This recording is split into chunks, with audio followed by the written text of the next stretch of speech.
পথ দেখি শেষ হয় না, আর যেতে চাই না, হাত পা ব্যথা করে তো। কিন্তু যেদিন আমি আসবো, মন ভরে কানবো, বাসবো ভালো তোমায় সেদিন। বেশি কিছু চাই না। হ্যালো এভরিওয়ান, আসসালামু আলাইকুম। কেমন আছেন আপনারা সবাই? আশা করি যে যেখানে আছেন ভালো আছেন এবং সুস্থ আছেন। তো আমিও আলহামদুলিল্লাহ অনেক ভালো আছি। তো রিক্সায় যেহেতু হুকটা লাগানো, তাই আমার ফেসটা একদম পুরো লাল হয়ে আছে। তো ওই দিন আসলে বিকালে আমরা একটু বের হয়ে গিয়েছিলাম। তো ওই দিন আমি আর শুধুমাত্র আমার ঘোরার পার্টনার বের হয়ে গিয়েছিলাম। তো সব মানুষই তো ঘোরে বয়ফ্রেন্ড বা হাজবেন্ডকে নিয়ে, কিন্তু আমি কাকে নিয়ে ঘুরি? আমার মিস্টার তো আমাকে রেখে অনেক দূরে চলে গিয়েছে। তো আমার ঘোরার পার্টনার হচ্ছে আমার একমাত্র ভাগ্নি। তো ওকে নিয়েই হচ্ছে আমার বেশিরভাগ ঘোরা। আমি আমার বিয়ের পর ফার্স্ট ওকে নিয়েই হচ্ছে ঘুরতে বের হয়েছিলাম। তো এখন আসলে আজকে ওকে নিয়ে ঘুরতে বের হয়েছিলাম, আর আজকে হচ্ছে শুধুমাত্র ও আর আমি একাই বের হয়েছিলাম। ফুয়াদকেও আসলে আজকে বাসায় নিইনি, বাসায় রেখে গিয়েছিলাম ওর দাদুমণি আর ওর পিপির কাছে। তো এইখানে আমরা মেট্রো দিয়ে চলে যাচ্ছিলাম, আর এখানে দেখি অনেকগুলি পরী আছে। সবগুলি পরী হচ্ছে কাপড় পরে বের হয়েছিল। আসলে কাপড় পরতে আমার মনে হয় প্রত্যেকটা মেয়েই কম আর বেশি ভালোবাসে। তো অনুমতি ছাড়াই হচ্ছে পরীগুলোকে একটু ভিডিও করে নিয়েছিলাম। তো এরপর অনেকক্ষণ দাঁড়ানোর পরে আমরা টিকিট কাটার সুযোগ পেয়েছি। তো আমরা এখানে টিকিট কেটে নিয়েছিলাম। টিকিটটা হাতে পেয়ে আসলে খুব মজা করছিলাম, কারণ এখানে হচ্ছে আমাদের দুইজনের দুই রকম টিকিট পড়েছিল। তো সামিয়ারটা একরকম আর আমারটা অন্যরকম পড়েছিল। তো টিকিট কাটার আগেই হচ্ছে যত লাইনে দাঁড়িয়ে থাকতে হয় আর অনেক ভিড়ও থাকে। টিকিট কাটার পরে তেমন একটা ভিড় ছিল না। তো এই জায়গায় সামিয়াকে বললাম একটু ঘুরতে। তো এখানে আসলে ঘোরাঘুরি শেষ করে তারপর আমরা একদম উপরে চলে আসছিলাম। তো উপরে এসে অনেকক্ষণ দাঁড়িয়ে থাকতে হয়েছিল, কারণ তখনও অবধি মেট্রো আসেনি। এখানে আমরা একটু ছবি তুলে নিলাম আর একটু ঢং করে নিলাম। তো মেট্রো হওয়াতে হচ্ছে আমাদের মিরপুরবাসীদের জন্য সবচেয়ে বেশি ভালো হয়েছে। তা আগে কোথাও বের হওয়ার আগে চিন্তা করতাম ভাই যাইতে আসতে এক দেড় ঘন্টার উপরে লেগে যাবে। তো এখন আসলে ওইরকম কিছু চিন্তা করতে হয় না, ভাই মেট্রো আছে কিসের চিন্তা, জাস্ট উঠবো আর চলে যাব। তো এই জন্য আসলে হুটহাট করে বের হয়ে যাওয়া হয়। ও যাই হোক, কথা বলতে বলতে আসলে ভুলে গিয়েছিলাম যে আজকে আমরা যাচ্ছি কোথায়। আজকে আমরা যাচ্ছি হচ্ছে টিএসসিতে, কারণ ইদানিং নাকি একটা বেলুন খুব ভাইরাল হয়েছে। তো ভাবলাম যেহেতু খুব কাছাকাছি আছে, তাহলে কেন না সেই ভাইরাল বেলুনটার সাথে একটু ঘুরে আসি, একটা ছবিও তুলে আসি।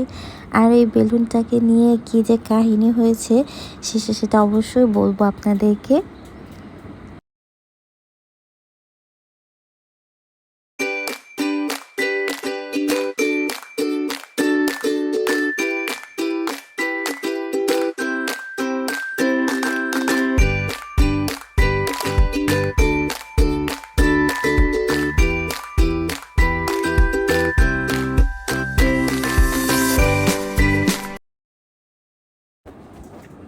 তো মেট্রো থেকে নেমে এখানে সামিয়া আর আমি হাঁটছিলাম। তো আমি ওই দিন আসলে এক হাতে চুড়ি পরিনি, ভেবেছিলাম ওইখানে গিয়ে চুড়ি কিনবো, তো আর চুড়ি কেনা হয়নি। এরপরে এই দোকানগুলি সব ঘুরে ঘুরে দেখছিলাম, আর এখানে অনেক কিছুই ভালো লাগছিল, কিন্তু কিভাবে নেব সেই চিন্তায় আর কি কেনা হয়নি। তো সব কিছুর চেয়ে বেশি চিন্তা ছিল কখন ফুয়াদ কান্নাকাটি করা শুরু করে দেবে আর বাসা থেকে ফোন আসবে যে এক্ষুনি বাসায় চলে আসো। তো যাই হোক, ওইখানে আসলে আমরা ফুচকা খেয়ে নিয়েছিলাম। তো ফুচকার ভিডিও ক্লিপটা আসলে আমার নেওয়া হয়নি। তো ফুচকা খাওয়ার পর আমার এত ঝাল লেগেছিল যে কী বলবো। তো এই ঠান্ডার মধ্যে আসলে আইসক্রিম কিনে নিয়েছিলাম, আর এখানে বলছিলাম যে এই ঠান্ডার মধ্যে আইসক্রিম কে খায় ভাই? আমাদের মতো পাগল ছাড়া তো এই ঠান্ডার মধ্যে আইসক্রিম খাওয়ার পাবলিক আমার জানা নেই। তো এটাই বলছিলাম আর কি তখন।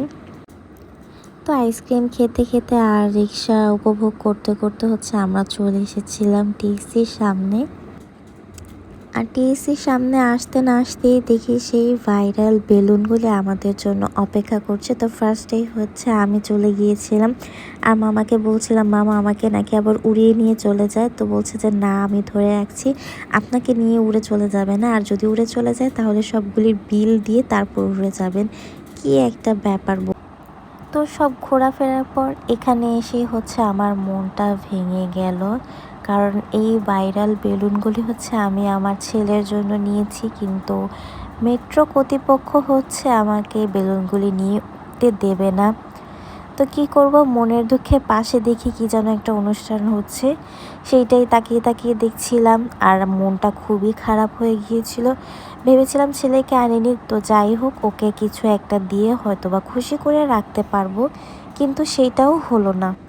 তাই মনের দুঃখ মনে রেখে দিয়েই আরেকজন যে অনুষ্ঠান করে খুশিতে আছে সেটাই আসলে দেখছিলাম আর উপভোগ করছিলাম, আর ভাবছিলাম যে কখন ট্রেন আসবে।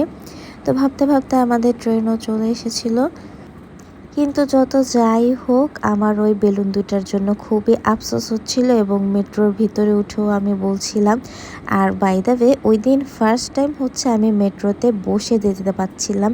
এর আগে যতবার উঠেছি কিন্তু বসার কোনো সৌভাগ্য আর কি হয়নি। সেইটাও আসলে আমরা বলছিলাম যে এতবার উঠেছি কিন্তু বসার সৌভাগ্য হয়নি।